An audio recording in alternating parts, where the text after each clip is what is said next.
Hi friends, இன்னைக்கு நம்ம வீடியோவில் பூஜை சாமான் எப்படி பல பலன்னு மாற்றலான்னு பார்க்கலாமா? அதுக்கு வீட்டில் இருக்க பொருளை வச்சு நம்மளோட மேஜிக் கிளீனரை நம்ம ரெடி பண்ணலாம் வாங்க.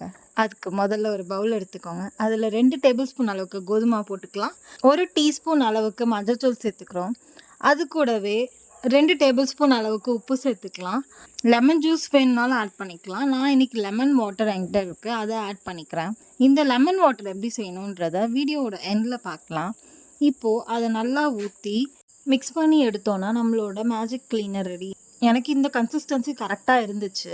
உங்களுக்கு இன்னும் கன்சிஸ்டன்சி கரெக்டாக வரலன்னா தேவையான அளவு தண்ணியோ லெமன் ஜூஸோ ஆட் பண்ணிக்கோங்க இது கூட. இப்போது இந்த பாத்திரத்தை விளக்கி காட்டுறேன் பாருங்கள். நான் ஒரே ஒரு தேயிலே நல்லா பலபலன்னு ஆகுது. நான் அழுத்தி கூட தேய்க்கல, லைட்டாக தான் ஸ்க்ரப்பர் வச்சு தேய்க்கிறேன். இதை நீங்கள் கையில் வச்சு லைட்டாக தேய்ச்சிட்டு ஒரு 5 மினிட்ஸ் விட்டு கழுவினிங்கன்னா கூட இந்த மாதிரி பலபலன்னு ஆகிடும். இப்போ அந்த லெமன் வாட்டர் எப்படி செய்யுதுன்னு பார்க்கலாம்.